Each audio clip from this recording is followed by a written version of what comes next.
పూర్వం ఒక ఊరిలో ఒక ప్రదేశం ఉంటుంది.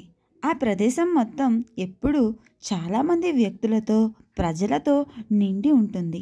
అసలు ఖాళీగానే ఉండదు. చాలా సందడిగా ఉంటుంది.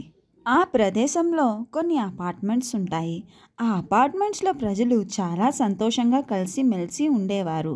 అయితే ఒక్క కుటుంబం తప్ప మిగిలిన అంతా చాలా సంతోషంగా ఉండేవారు. ఆ కుటుంబంలో భార్యాభర్తలు ఇద్దరు మాత్రమే ఉండేవారు. వాళ్ళు ఎవరితోనూ మాట్లాడేవారు కాదు. అంటరాని వారుగా ఉండేవారు.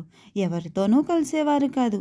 రోజులు గడుస్తూ ఉండగా ఒకసారి ప్రజలు గమనించింది ఏంటంటే, ఆ ప్రదేశంలో విపరీతమైన దుర్వాసన ప్రారంభమైంది. ఎక్కడి నుంచి వస్తుందో తెలియదు కానీ చాలా అంటే చాలా దుర్వాసన ఏర్పడింది. ప్రజలందరూ ఏదైనా జంతువు చనిపోయిందేమో అని అనుకునేవారు. కానీ రోజులు పెరిగే కొద్దీ అటు నుంచి నడవడం కూడా ఇబ్బంది అయిపోయింది. అందరూ ముఖానికి మాస్కులు పెట్టుకుని వెళ్ళేవారు. ప్రజలు గమనించింది ఏమిటంటే, అది కేవలం ఒక ఫ్లాట్ నుండి మాత్రమే వస్తున్న దుర్వాసన. ఆ ఫ్లాట్లో నుండి ఎందుకు అంత దుర్వాసన వస్తుంది అని ప్రజలకి ఏమాత్రమూ అర్థం కాలేదు. ఆ ఫ్లాట్ నంబర్ 704. ఆ ఫ్లాట్లో విరాట్ మరియు తన భార్య ఉంటారు. వారి ఇద్దరూ ఎవరితోనూ కలిసేవారు కాదు.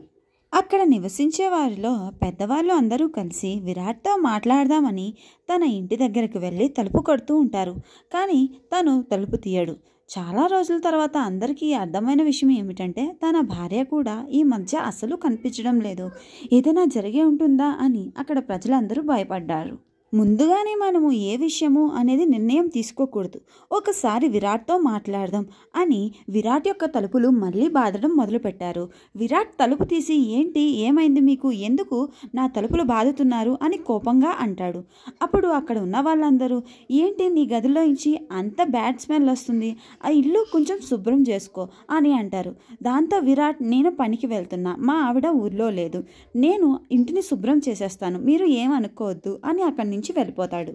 అప్పుడు వాళ్ళు ఇలా అనుకుంటారు, అరే బాబు, మేము బయటుండే ఆ వాసనను పీల్చలేకపోతున్నాము, తను ఇంట్లో ఉండి ఆ వాసనతో ఎలా బ్రతకగలుగుతున్నాడు అని.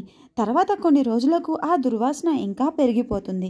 ఈసారి మరలా విరాట్ యొక్క తలుపులు బాది, అసలు ఏమనుకుంటున్నావు, ఇంటిని శుభ్రం చేయవా అని అరుస్తూ ఉంటారు. అప్పుడు విరాట్ వెంటనే తలుపు తీస్తాడు. విరాట్ తలుపు తీసిన వెంటనే ఇంట్లో నుంచి మంచి వాసన వస్తుంది. అప్పుడే వాళ్ళకి అర్థమైంది ఏంటంటే, విరాట్ అప్పుడే రూమ్ ఫ్రెషనర్ని యూజ్ చేశాడు అని. అయితే ఇదేదో తేడాగా ఉంది, మనం పోలీసులకు కేసు పెడదామా అని అనుకుంటారు. ఫస్ట్ మనం మన అపార్ట్మెంట్ యొక్క మేనేజర్తో మాట్లాడదాం, అప్పటికి విరాట్ కుదరకపోతే పోలీసులను కలుద్దాం అని అనుకుంటారు. అక్కడ నివసించే వారందరూ కలిసి మేనేజర్ని కలుస్తారు. మేనేజర్కి జరిగిన విషయం చెప్తారు. పలానా ముంబైలో ఈ మధ్య ఏం జరిగిందో మీ అందరికీ తెలుసు, అటువంటిది మన అపార్ట్మెంట్స్లో అయితే జరగలేదు కదా, ఏదో భయంగా ఉంది అని అంటాడు మేనేజర్. అయితే సార్, మనం పోలీసులను కలుద్దాం అని వాళ్ళు వెళ్ళి పోలీసులను కలుస్తారు. పోలీసులకు జరిగిందంతా చెప్తారు.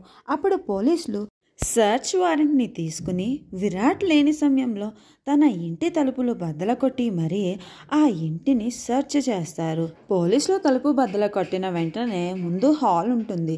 హాల్ మొత్తం చాలా క్లీన్గా ఉంటుంది. తర్వాత బెడ్రూమ్ చెక్ చేస్తారు.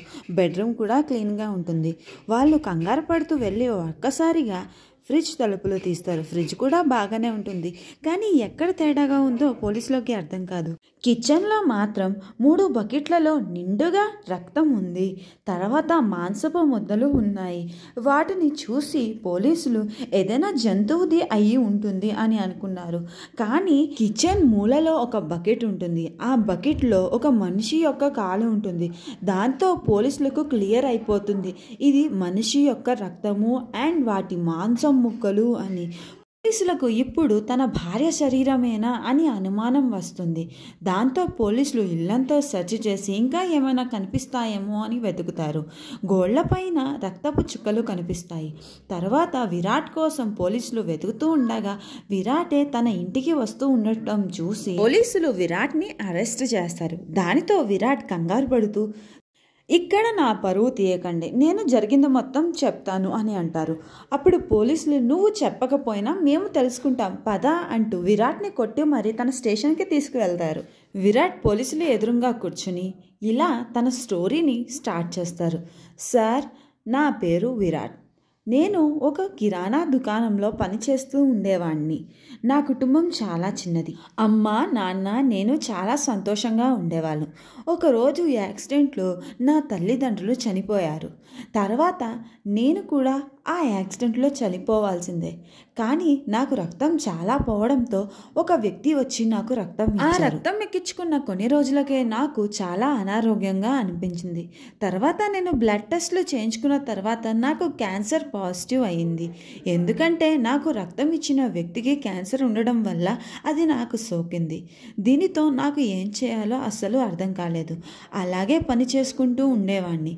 ఒకరోజు నాకు కోమలితో స్నేహం కుదిరింది. కోమలి చాలా మంచి మహిళ. మేమిద్దరము ప్రేమించి పెళ్లి చేసుకున్నాం. అలానే మేము కష్టపడి దాచుకున్న డబ్బులతో ఒక మంచి ఇల్లు కూడా కొనుక్కున్నాము. అయితే చాలా రోజులుగా మా పని తిన్నంగా ఉండకపోవడంతో నేను పనిచేసే సరుకుల దుకాణము మూసివేయడం జరిగింది. తర్వాత ఆర్థిక పరిస్థితుల్లో చాలా ఇబ్బందులు మొదలయ్యాయి. ఏం చేయాలో అస్సలు అర్థం అయ్యేది కాదు. కోమలి డబ్బు మనిషి. ప్రతి విషయంలోనూ నన్ను దెప్పుతూ ఉండేది. నా పరిస్థితి అసలు అర్థం చేసుకునేది కాదు. నువ్వు వెళ్ళి ఇంకో పని చూసుకుంటావా లేదా, నాకు అన్నం పెట్టవా అని అడుగుతూ ఉండేది. ప్రతిరోజు నాతో గొడవ పెట్టుకునేది. అందుకని నేను ఒక మంచి పని చూసుకుందామని మరొక ఊరికి వెళ్ళాను. అప్పుడు నాకు ఒక ఫ్యాక్టరీలో ఒక మంచి పని దొరికింది. అది ఏమిటంటే బట్టలు కుట్టడం. ఆ ఫ్యాక్టరీలో చాలామంది మహిళలు ఉండేవారు. నేను రాత్రి అలసిపోయి ఇంటికి వెళ్తే కోమలి నన్ను అనుమానించేది. దాంతో నాకు చాలా కోపం వచ్చేది. ప్రతిరోజు నన్ను అనుమానపు మాటలతో టార్చర్ చేసేది.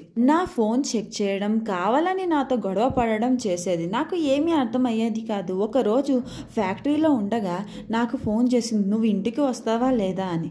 సరే అని నేను కంగారు పడుతూ ఇంటికి వెళ్ళాను. మళ్ళీ ఏదో ఒక కారణంతో గొడవ పెట్టుకుంది. నువ్వు నా మాట వినకపోతే సూసైడ్ చేసుకుని చచ్చిపోతాను అని నన్ను బెదిరించింది. నేను తన మాటలు పట్టించుకోకుండా ఫ్యాక్టరీకి వెళ్ళిపోయాను. మళ్ళీ ఫ్యాక్టరీ పని అయిపోయాక ఇంటికి వెళ్ళేసరికి తను కింద పడిపోయి ఉంది. తను స్పృహలో లేదు. ఏమైంది కోమలి కోమలి అని అరుస్తూ ఉండగా తన నోట్లోంచి నురగ రావడం స్టార్ట్ అయింది. నేను తనని కాపాడాలని చాలా ప్రయత్నించాను, కానీ నా వల్ల కాలేదు. చనిపోయింది. నాకు ఏం చేయాలో అర్థం కాలేదు. ఎవరికైనా చెప్దాము అన్నా నాకు ఎవరూ తెలియదు. తన శరీరాన్ని తీసుకుని వెళ్ళి ఎక్కడైనా పడేద్దాం అనుకున్నాను, కానీ నా వల్ల కాలేదు. అందుకని నేను తనని ముక్కలు ముక్కలుగా చేసి తన రక్తాన్ని తీసి ఉంచాను. అప్పటికే చాలా దుర్వాసన రావడంతో అందరూ అడగడం మొదలుపెట్టారు.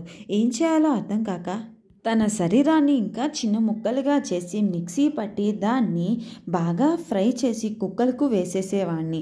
ఉదయం ఎవరూ లేకక ముందే నేను వెళ్ళి ఆ కుక్కలకి ఆహారం వేసేసేవాడిని. ఇంకా రోజులు గడుస్తూ ఉండగా వాసన కూడా తగ్గింది. దాంతో నాకు కొంచెం ప్రశాంతంగా అనిపించింది. కానీ ఈ చుట్టుపక్కల ఉన్న వాళ్ళందరూ నీ భార్య కనిపించట్లేదు అని అడగడం మొదలుపెట్టారు. నేను వాళ్ళ మాటలను పట్టించుకోలేదు. చివరికి తన రక్తాన్ని ఇంకా కొంచెం మాంసం మిగిలింది. వాటిని ఫ్లెష్ చేసేద్దామని నిర్ణయించుకున్నాను. కానీ ఇంతలోనే మీరు నన్ను పట్టుకున్నారు. చూశారు కదా సార్, నేను అమాయకుడిని, నాకు ఏమీ తెలీదు. తను సూసైడ్ చేసుకుని చనిపోయింది. తన వల్ల నాకు బ్యాడ్ నేమ్ వస్తుందని నేను అలా చేశాను అని అంటాడు. పోలీసులు విరాట్ అబద్ధం చెప్తున్నాడు అని అర్థం చేసుకుంటారు. చుట్టుపక్కల అందరినీ వాళ్ళ గురించి అడుగుతారు. అయితే అందరూ వాళ్ళు ఎవరితో కలవరు, వేరుగానే ఉంటారు అని అంటూ ఉండేవారు. కానీ ఒక మహిళ మాత్రం ముందుకు వచ్చి విరాట్ ఎప్పుడు తన భార్యను కొడుతూ ఉండేవాడు. తనకి చాలా మంది ఆడవాళ్లతో ఎఫ్ఐఆర్ ఉంది. కోమలికి విడాకులు ఇచ్చి తను ఇంకో అమ్మాయిని పెళ్లి చేసుకుందామని అనుకుంటాడు. అయితే కోమలికి ఈ విషయం అస్సలు నచ్చదు.